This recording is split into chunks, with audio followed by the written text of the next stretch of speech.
recording. Principal. So, Shaun Porter, thank you for joining me. Shaun, you're the principal of Dalton School Hong Kong. I have a few questions for you. So we're here at the International Schools Festival 2021. We'll get to your leadership of your school in a moment. I want to turn the clock back a little bit and ask you about your school days. Just tell us a little bit about the schools that you went to. So, hi Ruth, thank you for having me. So thinking back to my school days, so I actually grew up in the U.S. and it's hard to say what was my home school. We moved around a lot growing up. I was born in Wichita, Kansas, and then we moved around to places like Oregon, Texas, California, and Michigan. But when I think back to my school days, I remember my early years being quite joyous. I have a teacher, Miss Hubin, that I like to shout out anytime that I can because she was just one of those teachers that really believed in all the kids. I think every kid in her class thought that they were her favorite, and she put us in lots of positions to be creative and to think outside the box. So I think I had some really great early formative experiences with school. But on the other side of that, I also remember middle school. That's when I was in Michigan at that time. Middle school being a very challenging time, and feeling like part of those challenges were because adults weren't really seeing things that were going on, and feeling very frustrated and isolated at that time. And my actually first job in education was as a middle school teacher because I was very drawn to that age group, because I think it's very often a forgotten age group in education. But fortunately, I also had a very positive high school experience. So I think that was due to a combination of being in a new school, but sports were kind of a savior for me. I was able to make a lot of friends through swimming, and that opened up a lot of opportunities. So I think, give a little bit of my background. You moved around schools quite a lot. We did, yes. So how was that? How did you get acclimatized to each new school? It's a good question. I think it's something that as a child I resented a lot with my parents, because it is difficult to uproot your life, and I think I probably also had some attachment issues and feeling like I couldn't really stay connected with people. However, as an adult, I've come to really appreciate it because I think that I got to live in a lot of different places, experience different cultures, learn how to connect with people who think differently. And I think so overall kind of a spirit of adaptability, and also sparking kind of a curiosity that there is a big world out there and there's lots of people that you can meet and connect with, which I'm sure is part of the story about why I've come to Hong Kong. Right. So you're leading a school, Dalton School Hong Kong, which I imagine is very different, worlds away from the sort of school that you went to. How is it different? So in some ways, I really do hope and believe that some of the things that I did love about school, that those are things that we've carried into Dalton. But I think probably the two most fundamental differences, growing up in the U.S., it's very rare to not attend a monolingual school. So I think to be in a dual language environment where 50% of instruction is in English and 50% in Mandarin, across subject areas, I think that's so amazing. And it's like, what an amazing way to experience and learn language. And I think that, for our kids too, this learning to really appreciate and value their culture is another really important thing that I think also in the U.S., especially when I was growing up, it was a very somewhat monolithic culture. And so being able to really value, all cultures that our children come from, and finding ways to celebrate those and make those visible, I think is a really fun and exciting thing about schooling today. I mean, perhaps I can flip the question. Instead of asking you what are the difference, are there any similarities to the school that you run to the ones that you attended? So I feel like we have a lot of Miss Hubins at Dalton. I think we have an amazing staff who are really, really caring about children. And I guess I gave that counterexample before about middle school, feeling unseen and unheard at times. And I do not believe that our children feel that way at Dalton. I think it's a really happy place where every adult knows every child, and they probably know not just their name, but special things about them.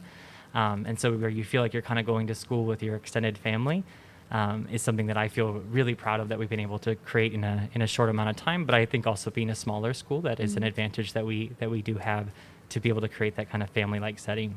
If I could ask you just to use a few adjectives to describe your school, what words would you choose? I would say things like so the easy ones are things like child-centered, dual language, and Chinese culture focused. But I think if you go deeper, it's things like being growth-oriented, nurturing, caring, but also having high expectations and believing that children can really do amazing things. And that is kind of the source of all things, right? So we're here at an admissions event. You've been meeting probably hundreds of parents, and they're asking you all sorts of questions. What questions have they been asking you? And the second part is, what questions should they be asking you? If you were on the other side, what questions would you be asking you? So I always love coming to these events because it is fun when you do get an opportunity to actually kind of connect with a parent and hear their story. And what I think is universal is how much parents care and how much what they really do want the best for their child. I think in New York, coming from New York City and now in Hong Kong, both cities have a little bit of that rat race mentality of like where you're just always trying to get the best, to be the best, and this, it's a lot. And I think for parents, I really empathize with what they're dealing with in this climate. So I think you get a lot of questions about kind of like about what does my child need to do to get into this school, and you're meeting a lot of very young parents who are thinking about admissions criteria for their primary school, and so just. And then, but also I think they are curious about the educational philosophy. I think they also want to know, they want a sense of security, right? That does what your school provide. Like maybe it sounds nice, but is this something that's really going to actually get the things that I want for my child down the line? And I understand all of those questions. I would love to get some questions though that are maybe more specific to their individual child. So, what are we going to do as a school to really learn their child's unique strengths and interests, and what are we going to do to really help bring those to life and make sure that those are celebrated and grown from. When they come to the school, I really love when they focus on the things that they're seeing on the walls, and like what kind of work are you seeing? Is it perfect work? Is it showing the messiness of learning? Are all kids represented? What do the adults sound like when they're talking to children? I think that's stuff I really like them to pay attention to when they visit a school.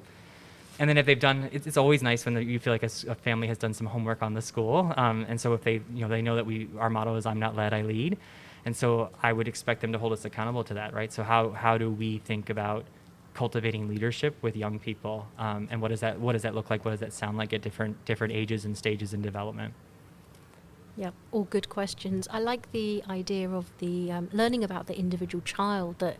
Of the parents, the prospective family. I wonder at what point in the admissions journey do you really ask them about their child? Maybe it's more difficult for primary, but at what point do you try to understand their individual child and what they might be bringing to your community as a young person? So to be frank, I think the admissions process is imperfect in that way because we don't really get enough time, right? Like so much of what you need to really learn about a child requires time, and it also requires a relationship. I think relationships are key to all that we do. But through the admissions process, I think that we're trying to do things, if they come to a school tour, especially right now because of COVID, tours are smaller, so we can actually have a real conversation where there's some back and forth dialogue about their child, what their child loves, what they are excited about, what they are worried about for their child. So I think that's a great kind of initial step. The interview process, though, we do try our best to put children in a position that will help them kind of show their true selves. So we do things like playing Jenga, reading books and doing a lot of playtime together to sort of put the child at ease, make them feel safe. And then, of course, primary school, we're also looking a little bit at their kind of language readiness in English and Chinese. But again, I think no matter what, we are only getting a snapshot and a moment. And I think that it's, at the end of the day, we do have to make admissions decisions, but I think that, we have a lot more to learn after that process. That's a good point. So I know that your school is relatively young. How many years is it now? So the primary school is now in its 5th year, which is kind of crazy to say. I can't believe it. But then Little Dalton opened 9 years ago, right. So we're getting older.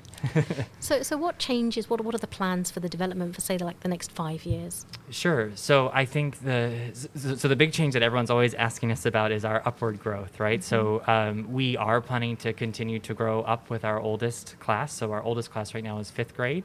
So the plans are to next year go on to 6th grade and be able to start with middle school, and then eventually grow up also to I would say, a very specialized high school. We're not looking to be kind of a big, huge high school like you maybe see in Hong Kong, but one that's offering something that's very specific with a real focus on STEAM. That's an area that we feel like is a strength of ours as a school, that we've created a good foundation, because we're thinking, this came up in our conversation earlier, but thinking about STEAM as a truly integrated topic and something that's really relevant to the 21st century, but balancing it with social emotional intelligence. So if we think about creating a space where children can be really creative problem solvers, really creative thinkers, but also learning tools and skills that are going to help them slow that world down, to be really intentional, mindful people. Yeah. So that's good news. And in order to grow, you need to recruit more staff. So I wanted to segue into the idea that the teachers that you hire, what do you look for? So we talk about fit between the child and the school. What do you look for in terms of fit between the teacher and the school? Sure. I think that's an incredibly important process of our growth and development. The faculty are the key, right? And I feel we have an amazing faculty. I've always thought that, but I think the past 2 years have made me think that even more. So when we're hiring, though, I think we have a very rigorous hiring process. So you have to, one, I think, just even really want to be part of the school if you're going to go through all the different phases that we do. But I would say that we're really looking at 4 main areas when I'm screening for staff. The first is, I would say, more around philosophical alignment. They have to trust students' intelligence, because I cannot teach that to them. So if they don't believe that, then it's not going to be the right place for them. So really screening for that. What do you mean they have to trust student intelligence? So they have to believe that the children in front of them can learn. And so I think they have, and I know you might say, like, don't all teachers think that? But when you start to really dig into kind of like, Really? you can hear language that can very quickly shift to what sounds more like blaming children or blaming parents. But really it's our responsibility. Whatever we can do to support a child, we have to do it. And it might just mean that we have to think about something differently. And so finding people that think that way, right? That I'm all in on whatever I need to do to try to capture an individual child's attention and interest. Sure. The second thing, I think we're looking at, like, content and pedagogical understanding and knowledge. No expectation to know everything, but coming in with some kind of base knowledge in those areas is really important. And so we do like a teaching sample as well, so we can get to see how they interact with children and kind of where they're coming, and also where we're going to hopefully develop them. I think the third thing, because we are a new and growing school, you have to be a team player, right? Because we have to wear different types of hats, and so being kind of comfortable with probably a more gray space than you would at a more established school. And I think some people really thrive in that, and for some people that's not the right fit, and that's okay, but it's just something that we have to really screen for in the hiring process. And then the fourth thing is really screening for a growth mindset, right? That you have to be someone that's willing to really reflect critically on your practice. And so part of when we do the teaching sample is I go through a kind of a coaching experience with them. So I will give them feedback on the lesson. We always do things we give appreciations, wonders, and what ifs. And so those wonders and what ifs we generate together. And so for the teacher, it's also a chance for them to see, is this the kind of place that I want to be? Am I going to be pushed to grow in a way that I think will actually help me as a professional? And so I think that's an important part of the process as well. And it's an incredibly important part of leading the school, right? Because the children, I don't know, do you see the children every day? Oh, I do, yes. You do? Yes. And you're small and you can maintain that. I'm also a teaching principal, so I Right. teach a little bit because I just think it's really important. I think anytime I'm asking a teacher to do something, it has to be something that I feel like aligns with my own values as an educator as well. And so that's something that I hope I never abandon. Right. Interesting. Well, thank you so much, Thank you, Shaun. Ruth. I'm going to send you out there to see hundreds more parents before the end of the day. But thanks for taking the time to Thank you, Ruth. Thank you speak so much with for the me. opportunity. All right. Bye-bye.